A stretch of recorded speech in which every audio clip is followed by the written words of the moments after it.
윤석열 대통령은 7월 3일 수요일 청와대 영빈관에서 2024년 하반기 경제정책 방향 및 역동경제 로드맵 발표 행사를 주재하고 소상공인자영업자 종합대책을 논의하였다. 최근 고금리 장기화 등에 따른 비용 부담, 내수 회복, 지원과 함께 코로나 대응 과정에서 늘어난 채무 등으로 소상공인의 어려움이 가중되는 모습이다. 이에 정부는 취약계층 중심 충분한 지원, 구조적 대응 병행이라는 3대 원칙 하에 소상공인의 경영 여건에 따른 맞춤형 지원을 추진한다는 계획을 발표하였다. 먼저 소상공인의 채무 걱정을 덜어드리기 위한 금융지원 3종 세트를 추진한다. 24년 8월부터 경영애로를 겪고 있는 소상공인의 정책자금 상환 연장 대상을 대폭 확대하고 연장기간도 최대 5년까지 확대한다.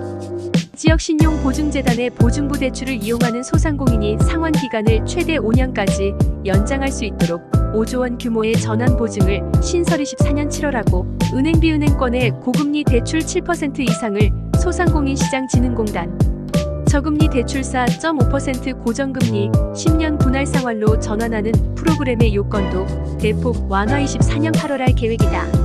아울러 배달료, 임대료, 전기료 등 고정비용 부담 완화를 위한 지원을 확대한다.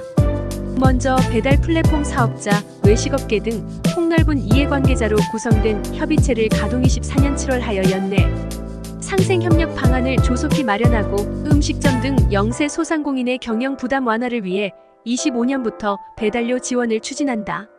소상공인에게 임차료를 인하한 임대인에 대해 지원하는 착한 임대인 세액공제를 25년 말까지 연장하고 소상공인 전기료 지원 20만원 대상을 24년 7월부터 연매출 6천만원 이하로 확대, 기존 3천만원 이하하여 최대 50만 명에게 추가로 전기료를 지원한다. 소상공인의 소기업으로 도약 스케일 마이너스업도 집중 지원한다.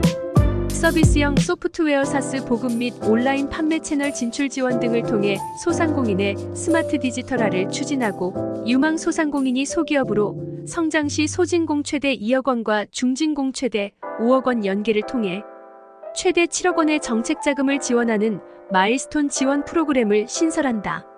소상공인이 해외 시장에서 경쟁력을 가질 수 있도록 해외 쇼핑몰 입점 등 판로 확대도 밀착 지원할 계획이다. 마지막으로 경영 상황이 크게 어려워진 소상공인에 대해서는 과감한 채무 조정과 함께 재취업, 재창업 등 재기를 적극 지원한다. 채무 조정 대상을 늘리고 새출발기금 규모를 40조 원로 대폭 확대, 기존 30조 원 한다. 또한 국민취업지원제도, 희망리턴 패키지 등과 연계하여 소상공인 취업 재창업을 지원하는 새출발, 희망 프로젝트를 추진한다. 특히 소상공인 특화 취업지원 프로그램을 운영하여 훈련 참여 수당 최대 6개월, 월 5만 110만 원을 지급하고 폐업 소상공인을 고용한 사업주에게는 고용촉진장려금을 1년간 월 3,060만 원 한 명당 지급한다. 성장업종 중심으로 최대 2천만 원까지 재창업 사업화를 지원하고 점포 철거비 지원 규모도 확대, 최대 25만 400만 원 할 계획이다. 정부는 소상공인이 근본에 발표한 조치들을 한 번에 안내받고 필요한 서비스를 편리하게 이용할 수 있도록 원스톱 플랫폼을 신속히 가동할 계획이다.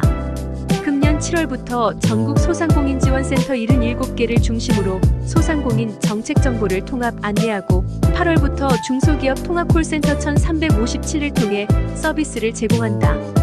25년 1월부터는 중소기업 통합콜센터 내 소상공인 전용 채널을 신설하는 등 소상공인 종합지원 시스템을 본격 운영할 예정이다.